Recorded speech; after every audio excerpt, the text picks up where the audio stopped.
happy endings always tend to make the headlines, but for me, in monster movies, particularly of the darker monster movie sort, such as horror type of monster movies and the like, the darker endings tend to stand out in my memory and even make it to my higher top movie lists of that genre. I don't know how many of you out there are similar in this. I mean, you're watching this video, but I always found it fascinating how this intrigued me, and then I realized that all these movies that I find the best as far as dark or scary movies have these really dark endings. It's like enjoying dreams about the end of the world rather than being frightened about that actually taking place, but instead finding a rush and a joy that you could be participating in one of the few that have survived and kind of lead a new way. Anyway, this top 10 video of my top monster movies with dark endings has actually a nice little bonus here, as I'm gonna list probably about 25, 26 movies, starting actually from my least to favorite, although that's a prioritization that's frankly difficult to make. So as a thank you for clicking on this video, here's the list starting up from the one I found the least dramatic to, well, let's start with number 10. AI, Quarantine, From Dusk Till Dawn, Smile, Carrie, Shape of Water, Pan's Labyrinth, Silent Hill, Dawn of the Dead, The Blair Witch Project, The Descent, The Fly, Hellraiser. And so for number 10, as I do think that it owns this crown more than, well, the other movie that I wanted to put in this place, which is The Witch of 2015. I really enjoy this movie. If you watch my top scary movie witches video, I do mention this movie in there. Check that video out if you're a fan of witches or curious what kind of witch movies are out there. But The Witch had a wonderful ending that wrapped things up beautifully. It was dark. It wasn't overly dramatic or lasting of an impression, but it was dark, it was creepy, and it certainly spoke to me. This can definitely be switched with the number 10, which is Rosemary's Baby of 1968. Now this is more of a classic. It's got more time, it had more of an impact at its time, so I do believe that it deserves this number 10 spot. There's a cultish, Lovecraftian feel to it, about people looking forward to the birth of the Antichrist, and in the end, she succumbs, the mother succumbs to this, and that's a rather pleasing, dark, very dark ending. But it's not the best. At number 9, we have Dagon of 2001. So speaking of Lovecraft, this is one of the best, if not the best, Lovecraftian flick out there. It's not going to be an Oscar-winning movie, but if you're looking for an awesome, dark, scary movie flick that just, it doesn't stop. Once the movie starts, it goes all the way until that ending where it just goes into the dark depths. It explores the beauty of those depths in a way. It's not expressed very long, but that's where your imagination goes, and I really appreciate the ending of what is just a sinisterly wonderful ride. It leaves you in a little bit of thought, but maybe not as much as the next one, which is at number 8, The Thing, of course, of 1982. Now, The Thing is a marvelous monster, a top-tier monster, and a top-tier monster horror movie. As far as these monstrous movie dark endings, it's not top-tier per se, but it does leave you thinking, as that's what The Thing does, right? It can assimilate anybody amongst you. And so at the ending, even though it feels like they defeated The Thing, the two tired survivors can't help but keep a very suspicious eye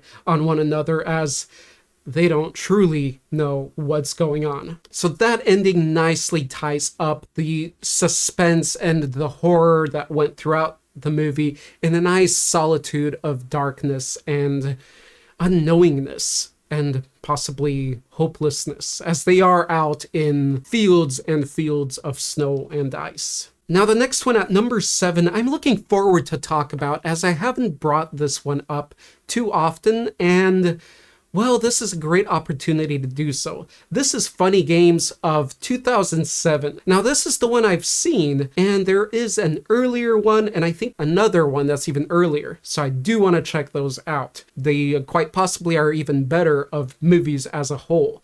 But what I remember, or how I even found this movie, was I was looking for the scariest sort of disturbing movies.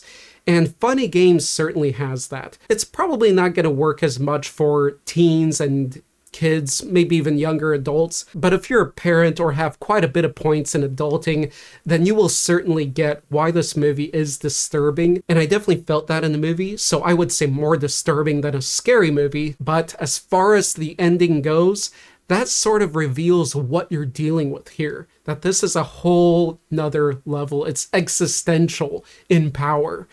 And when you see that and you get a taste of hope at the end there, and then it's all lost when this power is revealed. I don't want to put any spoilers up, but I wanted to use the D word, and I will use the D word. I mean, they're demons. It's a demonic presence, essentially, in power. So after the disturbing ride and the cinematography, just the filming style, the impressiveness of it all, the actors, everything, and then wrapping it up with this little twist at the end, that's where it stayed forever in my memory, and therefore it rightfully deserves to be on this list, as that's what it's all about. Now, the next one at number 6 is Hereditary of 2018. And this movie, especially with that ending, again, it's solidified for me as one of the best horror movies of the modern days, of let's say 2010 plus. This movie has some great scares, some great darkness, great characters,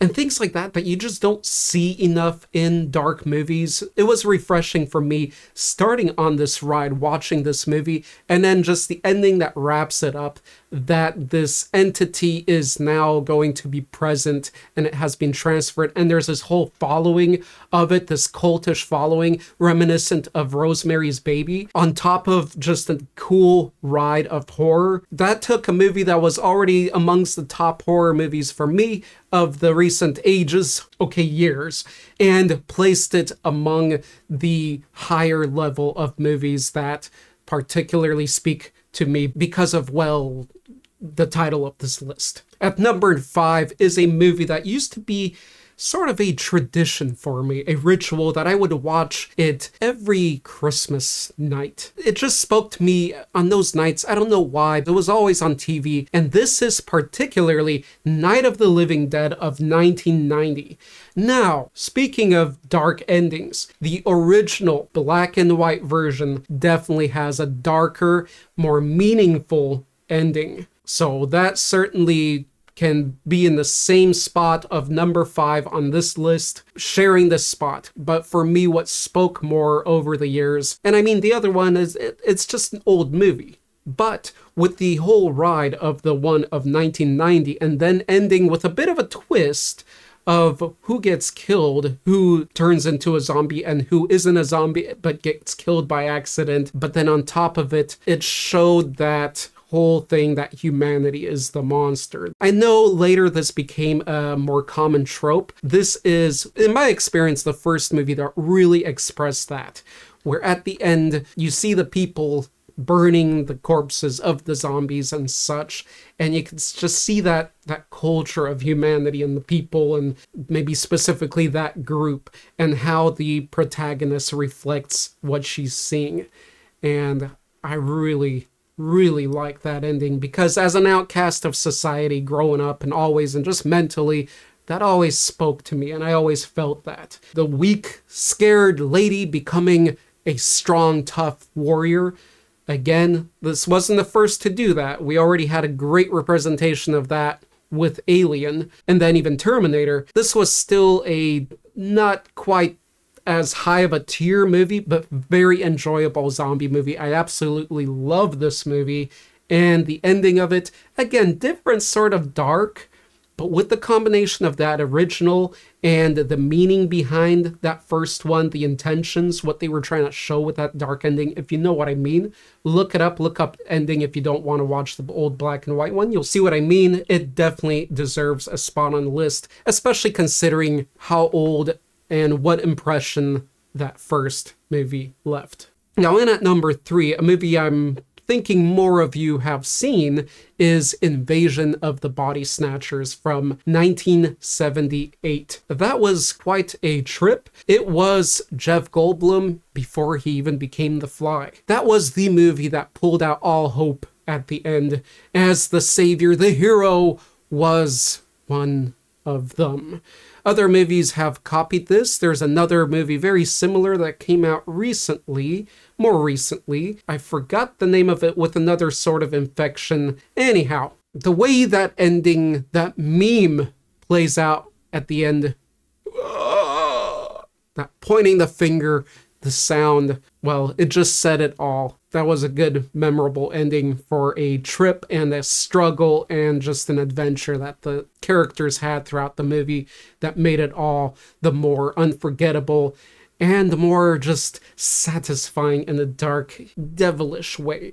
And that, for most people, would probably be ranked higher than my next movie, as the next movie it's got a lot of bias from me, and that is In the Mouth of Madness of 1994, with my man Sam Neill just kicking butt in that movie. Well, not really kicking butt, but the horror in it kicks a lot of butt. There's awesome monstrosities. You don't see them quite too often in the movie. It's very Lovecraftian themed as well, but the monsters that you do see, they stayed in my mind for years, and the ending stayed in my mind, I believe, since the first time I saw this as a kid.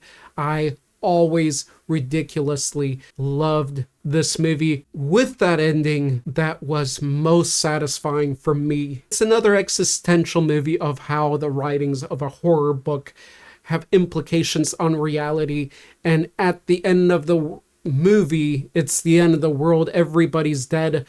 Again, for me, as far as dark movies and even dreams, that there's a certain high I get from that when I see, it's like the beginning of 28 Days Later, where everybody's dead, or even The Walking Dead, where you wake up to an undead world and think, what happened? And it's the end of the world, but it's not.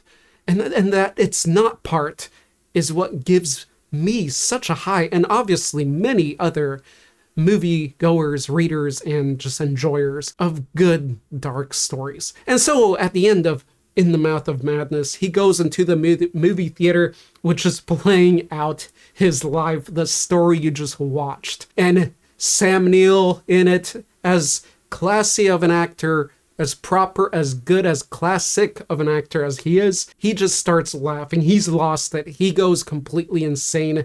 And unlike in other or in Lovecraftian stories, they commit suicide. He goes insane and he just laughs watching on the big screen the reality of what is him and all these experiences he had throughout the movie that you just watched. And it ends with him laughing. I loved the insanity of that ending, and I don't think there's enough of that. There's dark things, there's broken hearts, there's hopelessness, but there's not enough insane sort of endings. It's hard to pull that off. Also, that's another reason why there aren't as many. Now, moving on to my number 2, and it's hard for me to move on from number 3 because it's so close to me, but I gotta. And I'm sure you guys will feel that it probably doesn't even deserve number 3 here. But at number 2, we have The Mist of 2007. I'm sure you saw another movie or two in the whole of this list that was a Stephen King, and Stephen King did this one beautifully, or at least he did it very well, and then the cinematographers, the producer, all that goodness of the silver screen, they took it to the level, the top-notch level, and just made it a wonderful ending. As this whole trip, this movie is monstrous, is dark, and it's such a struggle, and there's so much anger that you feel at certain characters, but then you're like nodding at it that yes, there's those kind of people. And it goes with the theme of something I often say is that watch out and don't underestimate people with a big mouth, no matter how dumb they are, because they will always form some kind of a following. And this movie really displays that and other things wonderfully. And at the ending, this is, okay, I was going to say the most hopeless of the dark endings on this list, but no, the next one is, I think, beats it by a little bit. Because in The Mist, well, in a last commitment to not having to suffer anymore, the protagonist's father kills closest people of recent weeks, days, and his life as well, and then gets ready to kill himself when he realizes that help is here. A lot of help, and it's cleaning up, and hope has completely arrived for humanity. At least that's what it is portrayed right after he just murdered those closest to him. That hit hard. The music in that was placed and chosen perfectly. What an ending. I love that ending. I love that ending so much. I just want to sit here in a moment of peace and just enjoy the thought of that ending. But I gotta move on. I gotta move on to number one, because number one is just as pleasing. And I am curious if you thought about what my number one is. I wonder if you came to this video to see if my number one is this movie that you've been thinking and looking forward to see and just waiting for that acknowledgement from somebody else that yes, it has a wonderfully dark ending. Now, before I say number one, I do want to ask you, what monstrous movies with dark endings are there out there that you really love, that you think should definitely be on this list, that you didn't even see on this whole list of 20-something movies and think it should be there and want to say, Arthur, you should know about this movie? I'd love to know, because again, I made this list because I don't have a reason to make a list of top horror movies or top monstrous horror movies, scary movies, whatever, because all my favorites belong to this list if I didn't make that clear enough at the beginning. So at number one, we have Planet of the Apes of 1968. 68. I just realized that. I was thinking that it's 80s Planet of the Apes. No, it's 1968. I haven't watched it in a while, but if you do watch it, you will certainly see the 60s near 70s vibes. But the ending of this movie took what I think the drama of The Mist ending, I think it just took it that next notch up, because the protagonist in the end of The Mist, he's still alive and he can now choose. Does he want to kill himself, or he can still continue a life and work through his mental health and everything he's done and try to live in the new world and maybe get distracted with the challenges of living in this new world in which he can redeem himself to some degree and become a hero. But Planet of the Apes doesn't have that. It has a little bit of that hopefulness. Because in Planet of the Apes, the whole point of that movie, that ending is so strong that if you don't watch that ending, I feel like you haven't seen half the movie. That's how impressive or effective that ending was. Because at the end, what happens, this shouldn't be a spoiler, but, well, spoilers if you want to watch it very quickly and then come back here.